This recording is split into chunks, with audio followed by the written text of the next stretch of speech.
Happy morning mga kalagalag. Day 1 ang ride natin pauwi ng Bicol. First lap natin ay Las Piñas to Atimonan, Quezon. Mayroong 180 plus kilometer.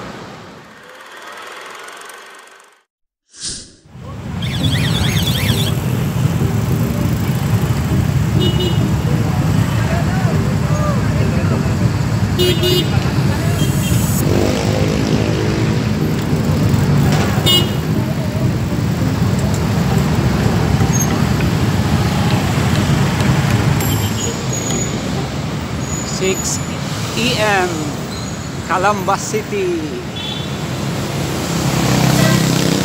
Pahinga lang tayo ng isang araw mga kalagalag at tumuloy na tayo ngayong linggo pauwi ng Bicol sa bawi natin ng Bicol to Manila.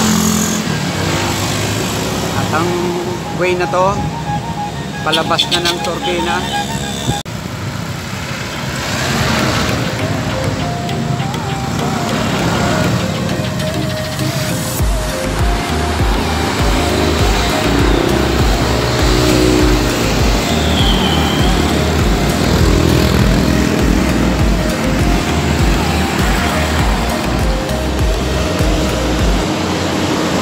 Kalagalag, ang dami nila. Saan kaya ang ruta?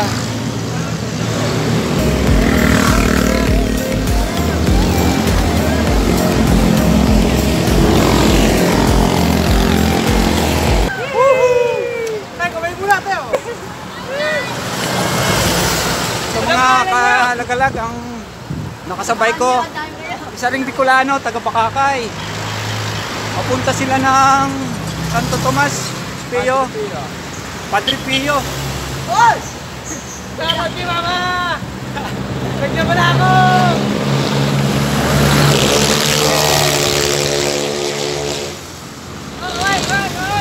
Kahit saan merong mga uragon. Saan ka na rin sa Bicol? Sa Pakakay. Dalaw sa kaibigan ko! Radyo mo yung na sa kanila! Meron silang kasamang bulilit. Ayun. Yan ang trangko nila. Hello, trangko. At ito ang peloton niya.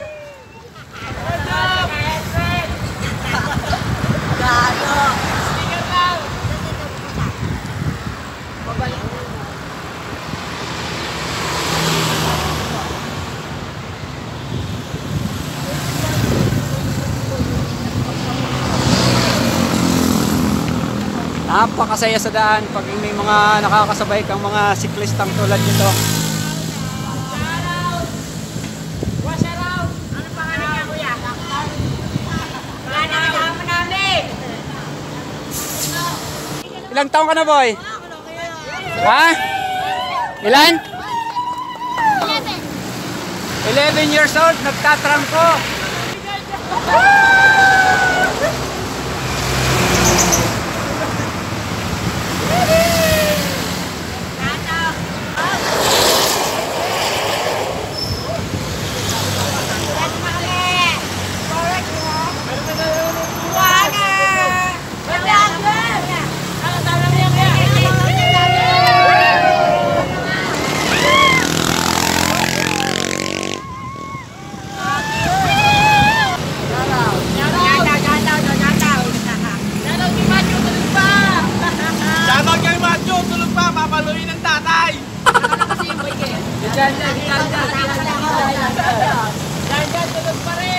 Shoutout sa mga walang helmet.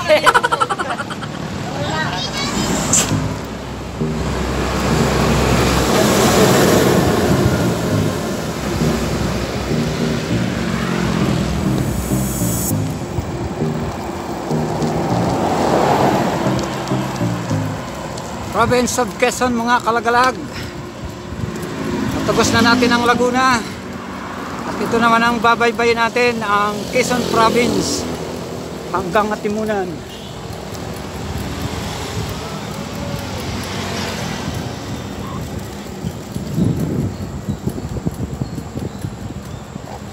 Tuloy-tuloy tayo mga kalagalag.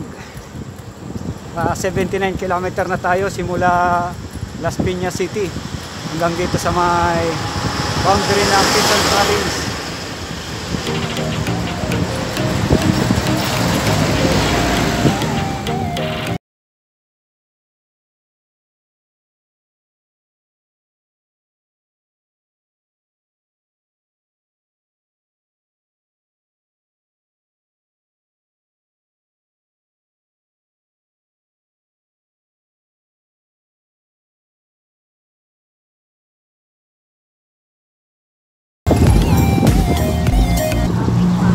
Pagdalaw 12 PM.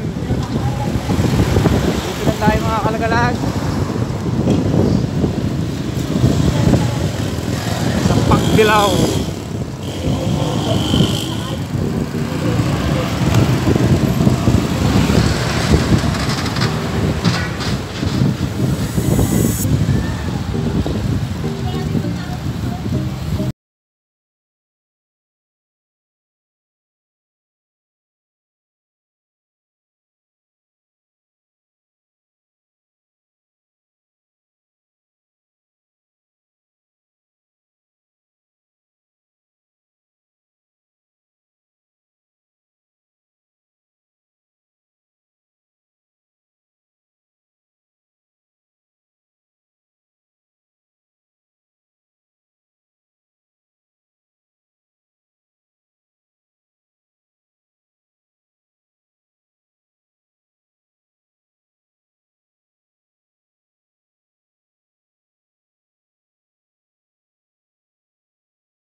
Muna tayo mga lodi dito sa may Atimunan.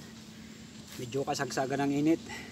Palipas tayo ng mga 1 hour bago natin tahakin ulit ang akyatan. Noong Friday, dumaan din tayo dito.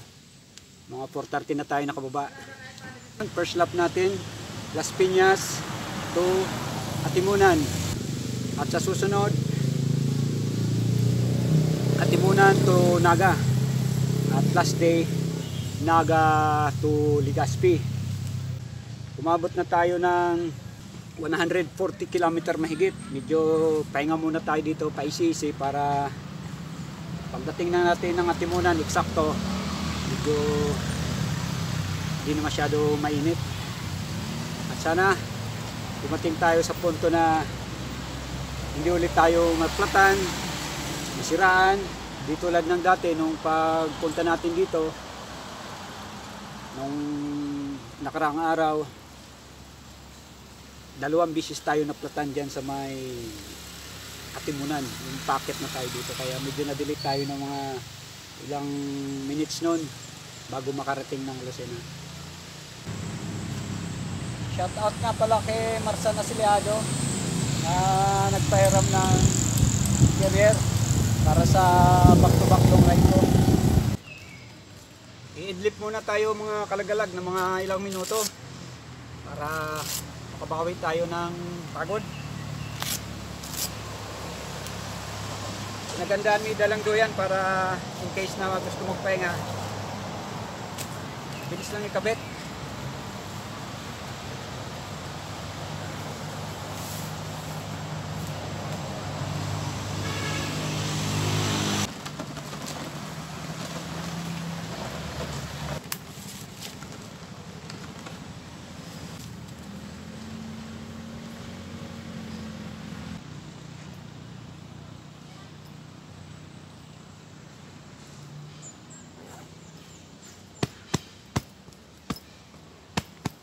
Ganito lang to kasimple mga kalagalag gamitin.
3:45 PM at Timunan.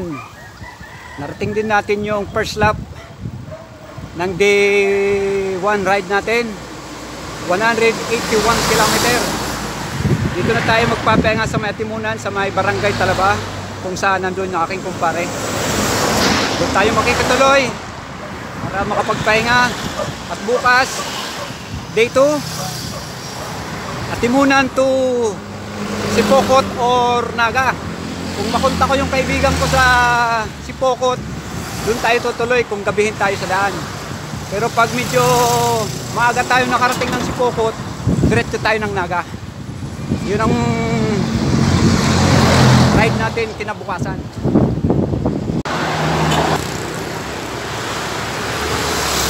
Malamig muna tayo mga kalagalag. Malapit na ako sa Barangay Talaba, 2 crossing na lang, sabi ni Kuya. Doon baka makapagbukol tayo, doon sa tabi ko. Kababata ako sa Bicol, dito na siya nanirahan sa Timunan. Sigurado magugulat yon kasi wala pa ako pasabi na dadaan ako sa kanya. Pag ako nakamotor, Manila to Bicol, lagi ako sa kanya na tambay bago dumiretso pa ulit. Ngayon, wala akong pasabi, magugulat na lang yun, lalo nakabike tayo ngayon.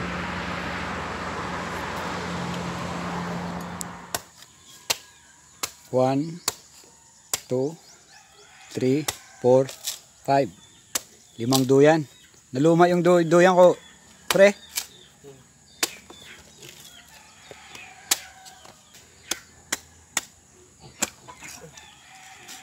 Ito yung kumpare ko, pinagandaan ako ng buko.